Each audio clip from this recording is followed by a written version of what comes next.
Oi, galera! Esse é o podcast Amigas da Maternidade e eu sou a Mayara, tenho 25 anos, sou social media e sou mãe da Catarina de 2 aninhos e da Marcela de 1 ano. Oi, gente, eu sou a Letícia, eu tenho 24 anos, eu sou artesã, empreendedora e fundadora do projeto Help Baby. Eu ainda não sou mãe, mas eu amo o assunto da maternidade, é por isso que eu tô aqui. E no nosso podcast, a gente vai trazer vários profissionais que têm alguma relação com a maternidade e mães para contarem suas experiências de vida. E hoje é o dia da gente trazer uma profissional que trabalha como técnica de enfermagem na pediatria. Monique, tudo bem? Boa noite, gente. Tudo bem? E vocês? Tudo bem. Monique, fala um pouquinho de você, se apresenta. Meu nome é Monique, tenho 25 anos, sou técnica de enfermagem há 4 anos e desde a minha primeira experiência eu trabalho com criança.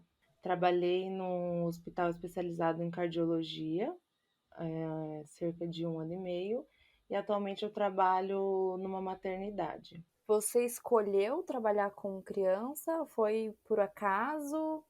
Teve algum curso preparatório para isso ou aconteceu e você gostou e ficou por isso mesmo? Na verdade, não, gente. Eu tinha pavor de criança. Desde o estágio, eu nunca quis trabalhar com criança. E a minha primeira experiência, assim que eu me formei, eu passei num concurso e fui trabalhar num pronto-socorro infantil.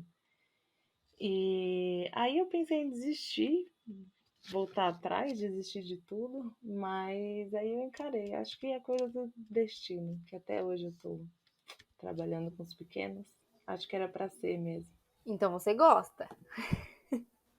Não, atualmente eu gosto, assim, no começo é um choque, assim, né? Muita responsabilidade e é um trabalho bem complicado, mas agora já é tranquilo. Monique, na sua experiência com crianças, você trabalhou só com bebês recém-nascidos ou com crianças maiores? A princípio, posso falar por partes Pode, pode de sim. cada instituição? Melhor até. No hospital que eu trabalhava, que é especializado em cardiologia, a maioria das crianças eram já tinham alguns meses, anos ou até adolescentes. E de vez em quando, assim, muito raro acontecia de ter recém-nascidos, mas também poderia ser, também acontecia. E atualmente é na grande maioria recém-nascido, que como é maternidade, já sai diretamente da sala de parto ou do centro cirúrgico e vai pra gente na UTI. Então agora, na verdade, você trabalha na UTI neonatal, né? Isso mesmo.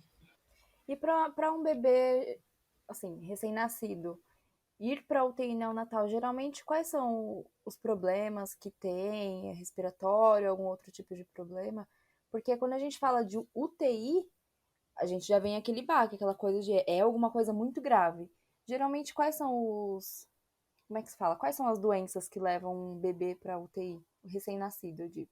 É assim, o recém-nascido, assim que ele nasce, tem uma escala de Apgar, que é uma avaliação de vários fatores do RN, tono muscular, respiração, choro. E alguns desses fatores, eles são somados, né, todos eles, e se der uma pontuação baixa, já é um indicativo de ir para UTI. Então, se o bebê, ele nasce assim mais molinho, ele demora para chorar, ele tem uma respiração ou muito rápida ou muito fraca, ele fica roxinho, vários fatores. E aonde eu trabalho, predominantemente, o bebê é o RN pré-termo, né? Que é o que a gente fala que nasce antes do tempo. Uhum. E aí são aqueles RNs bem pequenininhos, que nascem às vezes com 500 gramas, 600 gramas, né? A maioria Nossa, nasce assim, com menos de 1 quilo. Nossa, muito Esses, né, pequeno. não tem como não ir para UTI, porque o pulmão é muito imaturo, tudo nele ainda estaria se desenvolvendo dentro da barriga da mãe, e aí fica bastante tempo na UTI para ajudar a desenvolver. Quanto tempo, em média? Tipo, meses, assim, ou semanas? Meses, meses. A gente costuma falar que, por exemplo, se o bebê nasceu de 28 semanas, ele, ele vai sair dali mais ou menos no tempo que ele estaria nascendo. Então, se ele nasceu de 28 semanas até dar o tempo da Nossa, gravidez, é aí umas 38, bastante né? tempo, né? Aí vai dar É, 20 38, semanas. 39, isso. Meu Deus, é bastante tempo, né? Nossa. É uma internação bem prolongada. E nesse tempo que eles estão na UTI, como que eles são alimentados? As mães podem pegar e amamentar ou não tem esse contato?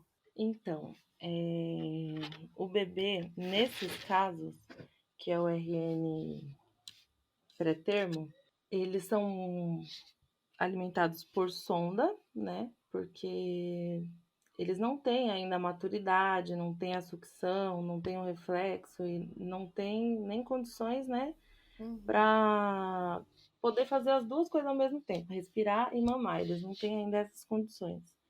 Mas depois de um certo tempo, a maioria desses bebês ficam entubados, né? Ficam um tempo na ventilação, aí com algumas drogas para ajudar o coração a bater, o pulmão a expandir. E aí, quando eles vão conseguindo sair desses aparelhos, dessas medicações, aí é introduzido o leite por sonda, claro. E após isso, quando eles vão chegando mais perto, assim, com mais algumas semanas, 35, 36, ainda é pré-termo, mas ele está um pouco mais maduro. Então, a gente já tenta fazer com que a mãe amamente, mas assim, é um treino, é mais um contato assim, pele a pele. Nada impede da mãe pegar o bebê enquanto ele está entubado. Se ele estiver estável, se o único problema dele for o pulmão que ainda não está maduro o suficiente, a mãe pode pegar no colo, tem todo um cuidado, um processo, né? A gente coloca no colo, o filho está sempre ali do lado, mas não ainda amamentar, né? Até porque ele vai estar entubado. Nossa, que desespero que deve ser para uma mãe. Mas rapidinho sobre a questão de como ele é amamentado ali pela sonda. No caso, ele com 25, 26 semanas não está sendo amamentado pelo leite materno. O que que vocês. Com que eles se alimentam? Porque na barriga não é o leite materno, né? Não, na verdade ele é alimentado com leite materno, sim. Vamos supor que esteja liberado o leite, né? Chegou aí numa idade, porque tem também uma forma de alimentação que a gente fala que é na veia, que ele recebe todos os nutrientes pela veia, enquanto vai introduzindo o leite e não tem aquela oferta 100% para o peso dele, ele vai recebendo também a NPP, que a gente diz, que é essa nutrição na veia, enquanto, não sei se ficou claro, introduz a NPP e um pouquinho de leite. Aí, conforme vai aumentando a quantidade de leite, vai desmamando dessa NPP. Mas Ah, sim. desde o comecinho, eles já começam com o leite materno mesmo. A gente está sempre orientando a mãe a não deixar de tirar o leite. Ela vai no banco de leite, faz a ordenha. E aí o leite dela vem pro bebê. Até porque Ah, tá. imagina, um bebê que ficar 2, 3 meses na UTI, se a mãe não tirar esse leite, quando ele for pro peito dela, ela já não tem mais. Nossa, é verdade. Eu ia perguntar isso mesmo, né? Se o leite não secava. Mas então, desde o começo já vai essas duas alimentações, né? O leite e essa pela aveia, né? Isso. Tem casos que não tem necessidade de entrar essa nutrição pela veia. Mas no geral, quando é bem pequenininha assim, precisa. Ah, sim. E Monique, o que que você costuma fazer lá na UTI? O que que você faz? Tipo, é um trabalho, tipo, troca a fralda, você, tipo, bota agulha nos bebês pequenininhos. Aí a gente faz quase tudo, assim. A rotina do técnico de enfermagem é mais técnica, como o nome já diz. É o profissional que está mais, assim, de frente no cuidado. o enfermeiro, né, é o responsável, assim, por supervisionar, fazer alguns procedimentos, que é ali privativo dele. Mas a gente tem uma rotina, assim, tem os horários que a gente chega, faz os controles, né, que é ver todos os sinais vitais, que é a frequência, ver se tem febre, se não tem, já fazer a troca, fazer as medicações de horário, antibióticos, os leites também, que geralmente é de 3 em 3 horas. Aí, se o RN está muito grave, está entubado, a gente tem que verificar se a ventilação tá correspondendo, se ele tá acoplando. Geralmente, o bebê, assim, quando tá entubado, pode ficar um pouco agitado. Então, às vezes ele não acopla, aí começa a cair saturação. O cuidado é constante e a atenção também, porque como são pacientes muito sensíveis, qualquer alteraçãozinha que eles podem ter ali nos sinais vitais, na ventilação, ou uma febre que a gente às vezes deixou de ver, que pode estar evoluindo de repente para uma infecção, qualquer detalhezinho não pode passar despercebido, né? Porque são serezinho muito sensíveis. Então é assim, todo o tempo bem ligada. Monique, meu, então é um trabalho que, assim, realmente, como você falou, não pode passar nada despercebido. Então, eu imagino que seja um trabalho um tanto quanto cansativo. Obviamente, tem outras enfermeiras, outras técnicas ali para auxiliar, para, não sei, de repente trocar, enquanto uma faz uma coisa, outra faz outra. Mas a gente para pensar assim: quem tem um bebê em casa já é uma rotina pesada. E agora você tá numa UTI com vários bebês para você fazer todo esse acompanhamento, é, é muito pesado? Ou essa é uma visão que eu tô tendo que não procede, não é tão pesado assim, é uma coisa mais tranquila, porque eles estão todos ali entubados, enfim, ou é realmente um trabalho pesado? É puxado, porque você tem que estar atenta o tempo todo e não é assim como um trabalho que alguma coisa que deu errado você pode voltar e consertar. Se algo der errado, tem coisa que não vai ter como consertar. E aí você tem que estar o tempo todo, assim, tem as mães também, né, que às vezes a gente tá numa sala com 4, 5 bebês e só tem uma técnica para cuidar, porque a realidade do Brasil é essa, né, pessoal? Não é assim que deveria ser. Mas, né, hospital público, a gente às vezes está sozinha numa sala com 5. Aí, enquanto tem Meu uma Deus. mãe que tá trocando o bebê errado, aí o outro tá vomitando, aí o outro tá desaturando, aí o outro tá chorando, arrancando a sonda, aí você tem que passar a sonda, aí tá na hora da dieta. Nossa. Aí você vai passar a dieta perto da sonda, não, ou é perto do horário que você acabou de passar a sonda. Aí não é indicado, aí o outro tá fazendo febre, aí você tem que parar o que você tá fazendo para ir medicar. É assim, é um pouco estressante. Imagino. Mas, né, que trabalho que não é. E a sua relação com os familiares, assim, no caso, mais as mães, eu acredito, né? Aliás, tem pais que participam disso também, ou nem pode, né? Porque ainda tem isso, como eles são muito bebezinhos. Mas como é que fica? Na verdade, fiz duas perguntas, né? A primeira pergunta é como é que fica a sua relação, não só sua, né, mas ali de todo o meio, com as mães? Acaba que fica muito mais estressante ou acaba que elas auxiliam em alguma coisa? E a outra questão é se podem outras visitas, se pais são participativos. A minha relação com as mães, no geral, é tranquila. Não tenho problema, não, de fazer as coisas na frente delas. Ou, assim, a maioria não causa nenhum problema, até porque elas estão num momento muito frágil, né? Então, elas entendem tudo, a maioria das coisas que a gente explica para elas e que a gente vai fazer, todos os procedimentos, né? Que muitas vezes é invasivo, às vezes tem que funcionar muitas vezes para achar uma veiazinha. E a maioria entende, assim, 95% do tempo é tranquilo, sim. Elas até ajudam. Quando o bebê já tá grandinho, assim, já tá mais estável, a gente já começa a ensinar elas a fazerem as trocas. Enfim, elas até ajudam. Porque você começa a introduzir elas nos cuidados, né? ensinar como ela vai fazer em casa e acaba sendo uma ajuda quando o bebê já está maiorzinho. E em relação aos pais, atualmente na pandemia eles não podem ficar junto lá dentro da UTI, né? É permitido só que a mãe fique, ela pode ficar período integral, 24 horas por dia, ou quanto ela quiser. E o pai, ele tem um horário de visita, que é no período da tarde, e aí ele entra, vê o bebê, fica uma meia horinha lá, e a mãe sai. Mas ele pode entrar sim, ele só não participa tanto do cuidado, né? Porque no momento, no cenário atual, não é possível, mas anteriormente eles podiam ficar sim. Ah, eu não sabia que as mães podiam ficar lá 24 horas por dia. Pra mim, ela ia, ficava um pouquinho e tinha que ir pra casa. Eu não sabia. Não, elas podem. É que no geral elas não ficam, né? Porque é meio chato para ficar assim o dia inteiro. Por exemplo, um bebê que tá entubado, cheio de droga, assim, ela não tem muita interação. Então ela vai, né, no horário dos leites, ela tira o leite, deixa para ele.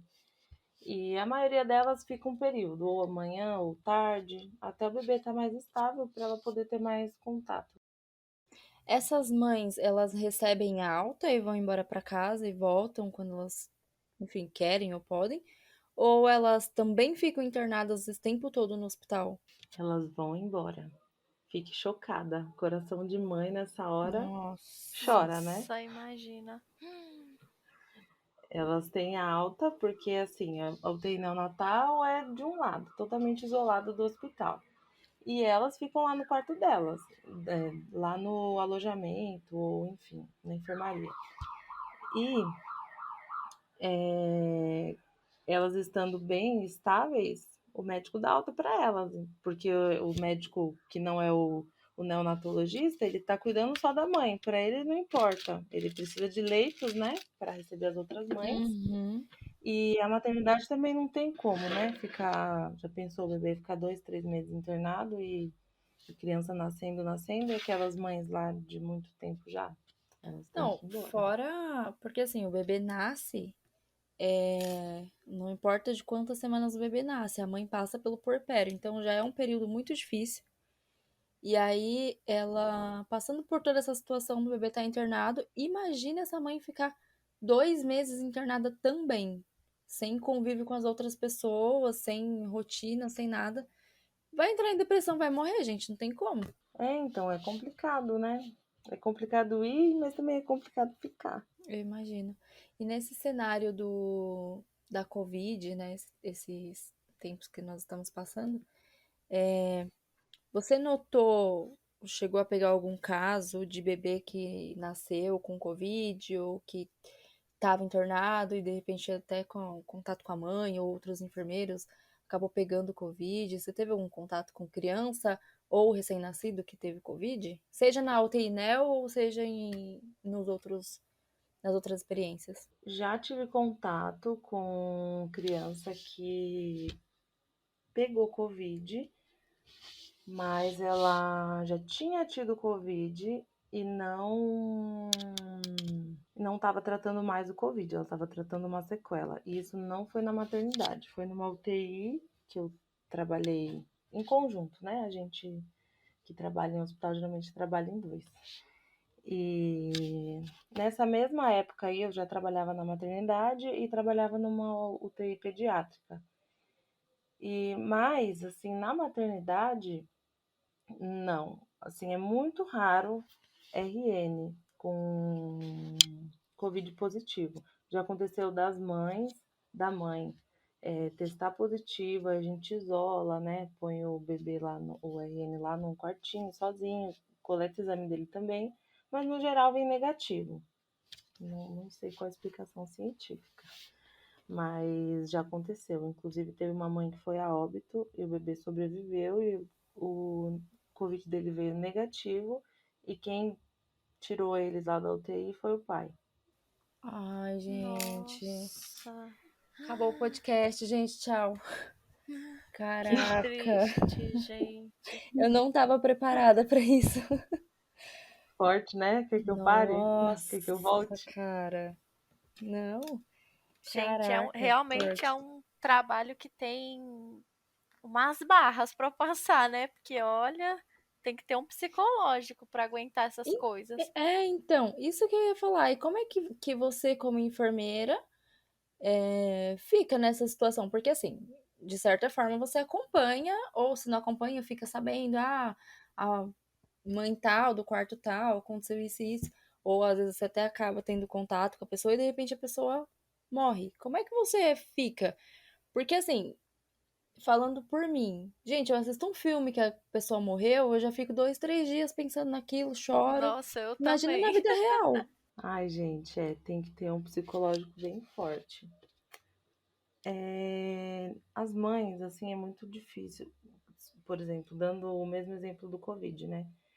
Ela já devia estar internada lá há um tempo e já devia estar grave. Então, suponho eu que aquele parto foi de emergência e ela continuou na UTI porque ela estava grávida. E aí a gente não tem contato com a mãe. É um pouco menos difícil, mas não deixa de ser difícil, né? Porque a gente fica pensando no bebê, conhece o pai, a Uhum. família, que aí nesses casos eles autorizam, né? Entrar algum outro familiar. A gente tenta não criar vínculo, mas é difícil, né? De todas as formas. Eu vejo às vezes nos seus stories, quer dizer, não é sempre que você posta, mas raramente quando você posta, às vezes alguma mãozinha bem pequenininha de um bebezinho que tá lutando pra sobreviver, assim, aí eu vejo você postando e falo, gente, tem que ter muito psicológico, muita cabeça pra não desabar vendo aquilo. Talvez porque a gente, né, não tá acostumado, você já tá acostumado, já trabalha há um tempo, mas a gente sem costume olha aquilo e fica com o coração apertado. É, então, a gente. Não é que a gente se acostuma, a gente tem que tentar separar uma coisa da outra, porque se a gente levar tudo que a gente vive lá para a vida pessoal, aí a gente fica louca, né? Mas tem casos que não tem jeito, a gente lembra, a gente chora e disfarça, vai embora, finge que não aconteceu nada e depois acaba, sabe, tentando deixar para Uhum. lá e não pensar mais naquilo. Sim. Monique, eu vi uma notícia esses dias que a enfermagem, se toda a área ali da enfermagem, técnicos, auxiliares, é uma a enfermagem é uma das profissões que mais tem casos de profissionais com depressão. Você acha que o que você acha que pode causar isso, assim? Porque algumas coisas, alguns pontos você já mencionou aqui. Por exemplo, tem o trabalho é grande, trabalha bastante, assim, né? Igual você falou, é um trabalho pesado, geralmente trabalha em mais de um emprego, tem essa questão de ter pacientes que vêm a óbito. Você acha que essas coisas têm relação com esse. Ai, como é que fala o nome? Com esse índice de profissionais depressivos da área? Eu acho que sim, mas engloba também muitos outros fatores que é mais institucional do que do trabalho em si. Porque, Hum, vamos supor, cuidar de 5 bebês é muito difícil, né? Agora, se a pessoa trabalha numa instituição que ela, ao invés de estar com 5 bebês, ela está com dois, ela tem mais condições de prestar aquele cuidado, né? Com excelência, que é o que a gente tenta, né? E nem todos os lugares te dá essas condições, né? Então é aí uhum, que o funcionário acaba deixando de passar alguma coisa, de prestar atenção em alguma coisa, deixa passar alguma coisinha e ele é taxado como o irresponsável, né? Então tem muito essa parte do profissional sobrecarregado ter que dar conta de coisas que ele não teria que dar, mas que infelizmente, né, uhum. a nossa realidade no Brasil é assim. Essas coisas, sabe? Que acaba mexendo muito com o psicológico, porque se acontece algum erro, a mídia, a mãe, ninguém quer saber o que foi. Não interessa que a instituição não te deu condições. né? Você Uhum. estava ali com 5 porque você quis trabalhar lá. Exatamente. Sim. Por exemplo, uma mãe que perde um bebê por vamos colocar um erro da enfermagem, vai cobrar a enfermagem, né? Não vai querer saber se foi o dono do hospital, o prefeito, ou enfim, quem foi. Vai querer ir direto na fonte, né? É, Mas tem todo exatamente, um né? por trás, E né? ela não tá errada também. Uhum. É um trabalho com muita responsabilidade. Então é para evitar esse tipo de situação que a gente vê você viajando tanto nos stories, relaxando a mente, É indo minha pra válvula de cachoeira. escape. Exatamente. Então, mães que estão ouvindo esse Tem que podcast, gente, pode confiar nela, porque ela tá sempre viajando para espairecer a mente, para descansar. Podem confiar, não tem problema nenhum, não. sempre não, menos do que eu gostaria, mas bastante. Confesso. E, Viagem, na gente. verdade, eu perguntei isso porque, assim, é, a gente sabe, isso, gente, todo mundo sabe que o enfermeiro, ele trabalha pra caramba. E aí, às vezes, as pessoas veem assim, nossa, mas viajou de novo. Até às vezes eu brinco com você, nossa, mas de novo. Mas conta, eu já sei, porque eu te conheço, mas conta para as pessoas como que é isso de você conseguir as folgas para viajar, como é que você faz para conseguir, porque as pessoas pensam que você trabalha de segunda a sexta e aí você sai e vai viajar o fim de semana inteiro. Como que é? Conta e a realidade. Bom, eu trabalho em 2 empregos, né? Então, eu entro às 7 da manhã em um e saio às 7. E entro às 7 da manhã em outro e saio às 7. Durante o dia, né? 12 horas dia. Uhum. E eu preciso juntar algumas folguinhas aí, né? Então, às vezes eu trabalho assim, faço uns 9, 10 plantões seguidos De- e pego uns 3, 4 dias e vou viajar. Você fica Pro povo me chamar de rica. vida fácil. Então você fica, vamos supor, 9 dias trabalhando 12 horas seguidas. Isso. Fora Meu o horário de Deus. trânsito, fora o horário que você acorda pra se arrumar, fora o horário que você chega em casa, ainda vai jantar, vai tomar banho. Nananana. Você não dorme, você fica 9 dias sem dormir praticamente, né? É, quase isso. Por isso que eu não tenho tempo para as minhas amigas. Para as filhinhas das suas amigas, né? Não tem tempo de vir na É, minha que quando eu casa. pego umas folgas eu só penso em viajar. Por isso que não tem tempo de gravar o podcast. A gente tá tendo que gravar aqui, ó, 11h30 da noite. Exatamente. Ai, Só porque amanhã eu tenho uma consulta ainda, viu? Porque se eu fosse trabalhar já tava dormindo. é verdade. Faz parte, Mas gente. enfim, é assim. Monique, então, só pra gente entrar um pouquinho nesse assunto, rapidinho, a gente vai finalizar. Mas, assim, você trabalhou também na área da cardiologia. E como que é essa questão? Porque, assim, quando a gente pensa em cardiologia, eu, pelo menos, quando penso, eu imagino adultos com problemas cardíacos, né? Não É. imagino. Eu penso velhinhos até. Nem é adultos jovens. Então, não é uma coisa que a gente pensa que os bebês têm problemas cardíacos. Como que É é isso? criança. Então, são recém-nascidos, são maiores? Como que é essa parte de cardiologia? Conta um pouco pra gente essa experiência. Então, a cardiopatia na criança, ela geralmente é congênita, né? Ela nasce com algum problema, que nem sempre ele é identificado antes do nascimento. Tem algumas cardiopatias, assim, muito. Existe por exemplo, vou dar um exemplo de uma cardiopatia que ela também é uma síndrome, Uhum. que o bebê tem os órgãos todos invertidos. Então, o Nossa. coração, ao invés de ser do lado esquerdo, é do lado direito. O fígado, ao invés de ser do lado direito, é do lado esquerdo. Então, tem algumas coisas assim que dá para identificar antes de nascer. Mas, e às vezes também quando a mãe ou o pai é cardiopata, pode ser que tenha, pode ser não, tenha uma predisposição em ter também algum problema cardíaco.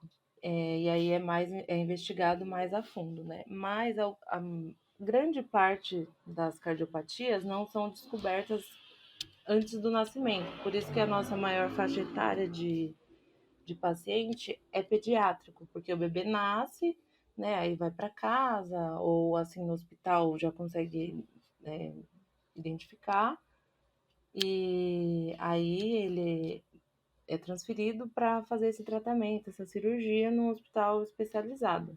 Entendi. E, por exemplo, vamos colocar aqui alguma mãe que está ouvindo, ou esteja grávida, ou esteja com o bebê recém-nascido, tem alguma coisa que a gente pode observar no bebê depois que ele já está em casa ou assim que nasceu, que as próprias mães, porque a gente não tem esse feeling que o enfermeiro tem, porque já está mais acostumado, foi treinado para isso.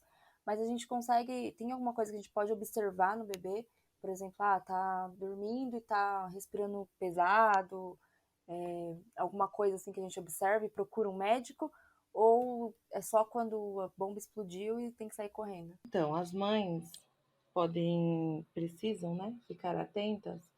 As mamadas, o bebê, se ele é cardiopata, ele fica mais cansado, ele para muito entre as mamadas, ele pode ter uma sudorese, assim, que é aquele suor excessivo, que ele tá. É muita coisa para ele assimilar,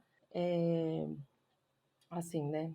Cardiologicamente falando, respirar, o coração bater certinho dentro do problema dele, mamar. Então, geralmente o bebê ele fica roxinho. Se ele não, ele pode ficar às vezes só com a boca roxinha, nem sempre ele vai ficar assim, ai, nossa, não é assim tão claro de perceber. Às vezes ele tem as extremidades, né, que a gente fala que são as mãos, os pezinhos mais roxinhos, assim. Às vezes é uma criança mais cansada, as outras, você vê que as outras estão brincando, aquela outra ali parou de brincar, sabe? Uhum. Esses sintomas, assim, que geralmente é muito específico, né? Porque a criança, quando ela tá sadia, ela mama normal, ela brinca com as outras sem cansar, faz as atividades do dia dela sem sentir um cansaço, necessidade de parar. Gente, a minha loucura de mãe já pitou aqui, ó. A Marcelinha, ela começa a mamar, ela fica parando, ela sua demais. Só que aí ela brinca e pula o dia inteiro e ela não cansa. Então, me aliviou. Salvei nesse final, né? Ai, gente. É fogo no rabo isso aí. Ai, Letícia, quando eu tava grávida, quer dizer, até hoje, tudo as meninas não podiam espirrar, que eu já tava lá mandando mensagem pra Monique. Monique, a Catarina espirrou, mas foi um espirro que foi diferente. Será que ela tem algum problema? ah, meu Deus do céu, menina. O Enfim, Nossa, e quando você desespero achou da que a mãe. Marcelinha tinha síndrome de Down? nossa, não foi eu que achei, foi o pediatra que Ai, pediu. eu lembro dessa história. Essa daí Lembra? você me contou. Hum, Eu É, lembro. eu falei que não tinha nada a ver. o pediatra pediu pra gente passar com. Esqueci o nome. Geneticista? Geneticista, Geneticista. isso. Porque ele queria que fizesse um exame pra saber. Aí pronto, né, gente? Se o cara que Eu estudou tá lembro. com dúvida, eu falei, pronto. E você ficou bem Aí, mal. nossa, fiquei arrasadíssima. Aí a Monique, meu, a Monique, ela, gente, ela é demais, sério. Ela falou assim: manda uma foto da mão dela pra mim. Aí eu, tipo, foto da mão? Não tinha que pedir um exame de sangue, sei lá, alguma coisa assim. Aí mandei foto da mão e ela falou: não tem síndrome de Down. Dito e feito, fui na geneticista, ela falou: imagina, mãezinha, não tem nada a ver e tal. Não vou nem pedir o exame porque não precisa. Aliás, vou pedir porque o pediatra dela fez o pedido e tal, mas nem precisa, é só por desencargo. Aí eu, tipo, já sabia, minha amiga já tinha me dito. Minha amiga já tinha me explicado. Mas como era esse negócio da mão aí que eu fiquei curiosa agora? Então, o paciente com síndrome de Down, ele tem deficiência num cromossomo, né? Sim. Que ela causa várias alterações no corpo.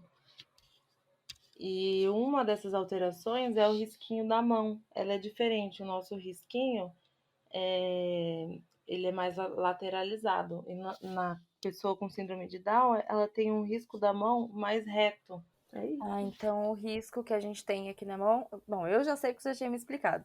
Mas o risquinho que a gente tem na mão, que ele é uma curvinha, né, pra cima, Então, a criança ou o adulto que tem síndrome Isso, de Down, ele é reto. isso. Na maioria das pessoas é bem fácil de identificar. Uhum. Gente, que genial. Achei muito show. Eu acho que, assim, o que o pediatra explicou pra mim na época, né? Que por ela ter a ptose palpebral, antigamente os médicos confundiam muito com a síndrome de Down, porque há sei lá quantos anos atrás é, não tinha tanta tecnologia quanto tem hoje, né? E não é uma condição tão comum. Então eles confundiam muito. Sim, Tanto que o meu marido, né, o pai da Marcelinha, que tem a ptose palpebral, a minha sogra disse que o primeiro médico lá, né, que fez o parto e tudo, falou que ele tinha síndrome de Down. E ela falou, ele não tem. Aí o médico, ele tem. E ela falou, ele não tem. Ele é igual ao pai dele, e o pai dele não tem. Então, assim, é questão de genética mesmo. Mas dá uma assustada. Aposto que o sim. Matheus não tava, né? Nessa consulta. Não tava, quando eu conversei com o pediatra. Senão o Matheus já ia falar, não é, olha a minha cara aqui. Oxi. Ah, detalhe! É, Não, detalhe. Aí o Matheus tava do lado de fora, né? Por conta da Covid, ele não tava podendo entrar no consultório. Mas ele ficou me esperando. Aí eu falei, não, mas o pai dela tá aqui, você quer que eu chame pra você ver que eles são idênticos? Aí ele falou, por favor, chama ele. Aí entra o Matheus na sala, aí o pediatra tira o óculos, tira a máscara, por favor, tal. Aí olhou, e muito engraçado, ele olhava pro Matheus, olhava pra Marcelinha, olhava pro Matheus, olhava pra Marcelinha. É a Aí no mesma final ele cara. falou assim, aí no final ele falou assim, ele é o pai. Olha, meu Deus. Não tem nem como falar que não é. ai, Gente, mas é sobre isso. Se eu não tivesse a Monique pra acalmar todas as vezes que as meninas espirraram e eu achei que elas já tinham algum problema de saúde, eu acho que quem ia estar no hospital hoje era eu, porque eu não ia aguentar. Tadinha, já tá na clínica já. do jeito que a clínica psiquiátrica gosta. É sobre isso. Monique, você tem alguma experiência que você, tipo, mexeu com você, ou foi diferente, ou foi muito intensa, não sei. Uma experiência legal que você lembre, assim, pra contar? Vocês querem uma experiência boa ou uma experiência ruim? Eu posso contar uma de cada. Uma Pode de cada. contar as duas, uma de cada, né? Primeiro a ruim, depois a boa, pro podcast terminar bem levinho. Então tá, eu vou contar assim uma que mexeu muito, muito comigo e que é uma daquelas que eu não consegui esquecer e que eu precisei sair da sala para chorar. Na maternidade, eu tinha ficado numa sala no dia anterior e eu tinha ficado com o RN, ele estava estável, estava tomando antibiótico, estava dentro do quadro dele, ele estava estável, estava tomando antibiótico porque às vezes eles pegam alguma infecção, porque o tempo deles de internação é longo, né? E ele tava bonitinho, estável. Eu peguei o bebê, coloquei no colo da mãe, que lá tem o. Nas maternidades no geral, a gente tem o método canguru, que é colocar o bebê pertinho do pele a pele com a mãe, né? Pra Sim. ter mais esse contato. E ela nunca tinha pego ele no colo. E aí eu falei, ele já tinha sido entubado, tudo mais. Aí eu falei, mãe, quer pegar ele no colo? Ela falou que sim, que ela nunca tinha pego. Aí tudo certo. Coloquei ele no colo dela e ela um. Fez canguru à tarde, passou a tarde com o bebê, tranquilo, passei o plantão. E no outro dia eu tava de extra, não era nem meu plantão. Aí eu cheguei, assim que eu cheguei, eu tava na mesma sala. Cheguei no meio da parada. E o bebê era ele que tava parado. E eu falei, gente, mas como assim? O bebê tava bonzinho ontem, coloquei no colo da mãe, tirei até Meu Deus. foto. E assim, do nada. Gente, é umas coisas assim que, ó, sinceramente, não dá pra entender. E aí eu cheguei, eu fui, né, ajudei na parada, a gente fez lá as drogas, enfim, foi muito triste. Nossa, gente. Nossa, menina.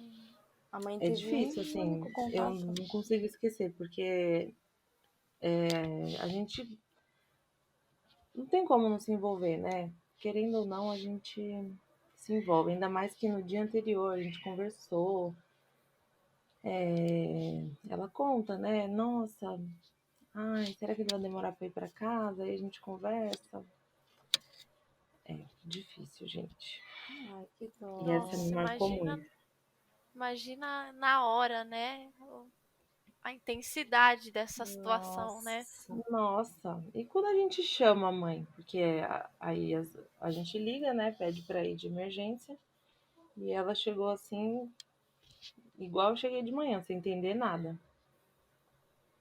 Nossa. Mas é Meu o que eu Deus do falei, céu. esse bebê, ele estava tomando antibiótico, e os bebês são muito sensíveis. E ele adquiriu uma infecção fúngica, que a gente diz, que é muito mais grave do que uma infecção por bactéria ou vírus, e muito mais difícil de ser tratada. E num bebê, para ele desenvolver, para ela acometer assim o corpo todo, o sangue, é muito rápido. Então, foi esse o caso dele. Ele tinha já uma infecção, mas aí desenvolveu um fungo, e nesses casos é bem difícil de achar o antibiótico certo.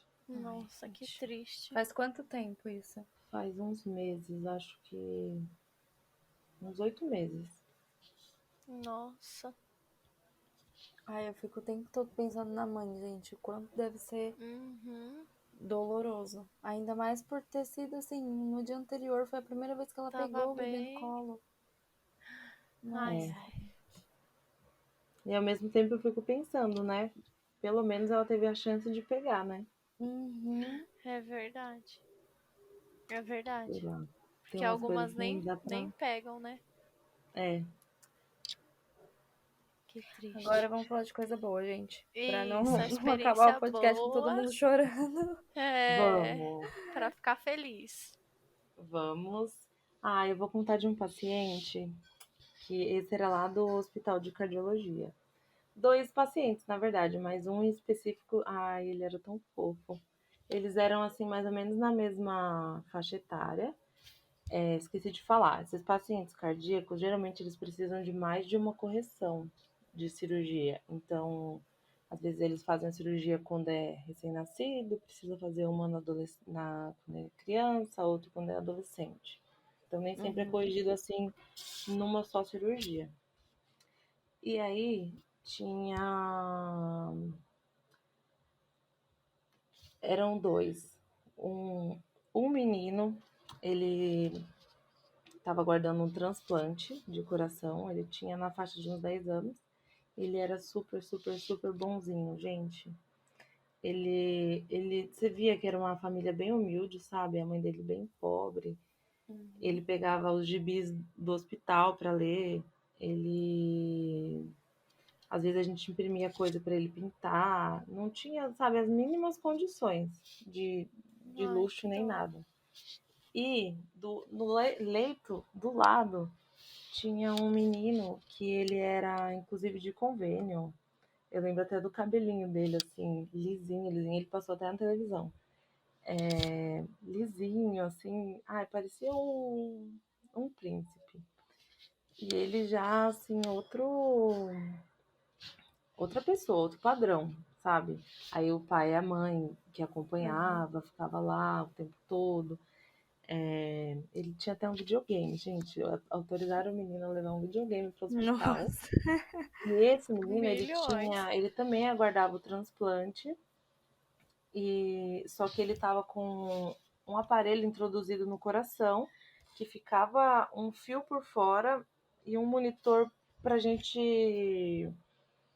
Isso é bem novo, na verdade, no Brasil, acho que só lá nesse hospital que eu trabalhei que tem, que a gente conseguia monitorar por fora. E os dois estavam exatamente no leito, um do lado do outro. E aí eles começaram a conviver, assim, um com o outro. E era muito lindo de ver. Que aí o Riquinho ia, emprestava o videogame dele. E eles estavam os dois, assim, pacientes estáveis, mas casos graves, né? Porque ele não podia fazer qualquer coisa que cansava. Na verdade, os dois. Porque Tadinhos. os dois estavam praticamente na mesma situação, só que o mais pobrezinho, vamos assim Uhum. dizer, ele não podia sair do hospital de jeito nenhum sem um coração novo. E Nossa. aí eles começaram a conviver. Ai, era muito lindo os dois. Eu não consigo esquecer aquela dupla. Porque os dois ali, sabe, a gente vê como essas coisas não escolhe, né? Esses problemas não escolhe Uhum. idade, não escolhe faixa etária, não escolhe classe social, não escolhe nada. E eles dois, assim, juntos, eram não sei, dois guerreiros, sabe? Mas para finalizar, eles, depois de uns meses, não, acho que não chegou a meses, eles ficaram algumas semanas lá. E esse primeiro menino que esperava, que ele não tinha condições de sair de lá sem o coração novo, ele conseguiu o transplante. E aí ele já ficou mais Ai, um tempo com a gente lá. Ai, a coisa mais linda, gente. E ele era super agradecido, super fofo. A família dele maravilhosa. É um paciente assim que eu não consigo esquecer. E hoje em dia a mãe dele faz curso de para ser técnica de enfermagem também. E isso me marcou Ai, bastante. ai, que gente. legal. É sobre Ela deve estar inspirar outras terminando. pessoas, né? Uma Ela história deve cheia de estar amor. terminando. Ai, gente. É aí que a gente vê, né? Criança não tem maldade nenhuma, né, gente? Não... Pra criança, É, outra criança é só outra criança, que eles vão brincar e acabou. exatamente. Ai, era Verdade. lindo de ver os dois, um do lado do outro, assim, compartilhando as coisas, os problemas até, né? E é isso. E o outro, ele. O caso dele era um pouco mais estável, ele acabou tendo alta, ele foi com aquele aparelho para casa. E o caso dele podia esperar mais um tempo. Ele passou, inclusive, na televisão. Como eles tinham um convênio, acredito que ele tenha dado continuação do tratamento no convênio. Uhum. Ah, Gente, duas histórias bem emocionantes, né? é verdade. Monique, tem alguma. Você quer deixar algum recado, alguma frase para as mães, para as pessoas que vão ouvir a gente? Alguma dica, de repente, sobre saúde do bebê, alguma coisa assim?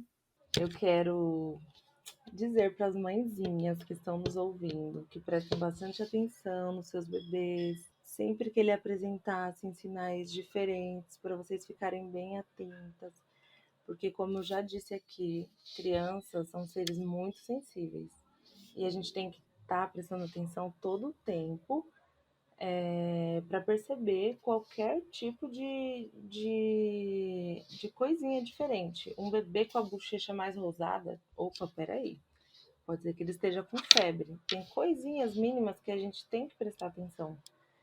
E aqueles outros sinais que eu já falei, né? Se ele tá cansadinho, se ele tá. Não só para identificar alguma cardiopatia, Deus nos livre. Mas a criança, ela é muito. Qualquer coisinha que esteja acontecendo com ela vai afetar, assim, no geral. Ela vai ficar mais cansadinha, mais quietinha, mais hipoativa, vai estar dormindo além do que ela dorme. E é isso, gente. Prestem atenção nos seus bebês e viajem, vocês também, viu? Porque não é fácil também ser mãe. Vocês também. É pior ainda, porque vocês não conseguem tirar folga. Eu ainda consigo. E vocês vão ser mãe pro resto da vida, período integral. Exatamente. É Então, verdade. tem que viajar também e tem que se distrair, né? Tem que ter uns momentos distração e de curtição também. Ah, gente, esse podcast foi Adorei. muito legal. Eu adorei. Ah, dava pra ficar mais. Mas Não. já são 00:04. É. Então a gente vai finalizar nosso podcast. Monique, muito obrigada. Era Obrigada, muito Monique. óbvio que você viria, porque, né, se você não viesse, eu nunca mais ia falar com você na minha vida e você ia jogar no lixo 18 anos de amizade. Mas, mas muito obrigada mesmo por ter vindo, ter confiado no nosso trabalho, acreditado no nosso projeto e disponibilizado esse tempo, né, pra falar com a gente. Que isso, gente. Obrigada a vocês pela oportunidade de falar um pouquinho sobre o que eu faço. Milhões, como diz a Letícia. Milhões. Milhões? É, tudo pra Letícia, milhões. Ai, tava indo pedir as contas, nem vou mais, olha. Até comecei a regostar. Tá vendo? Tudo Corta que essa o parte. profissional, tudo que o profissional precisa é de uma Maiara na vida deles. Ai, Gente, então é Gente, isso. é isso, Obrigada por galera. todo mundo que ouviu. Até a próxima. Beijo, tchau. beijos.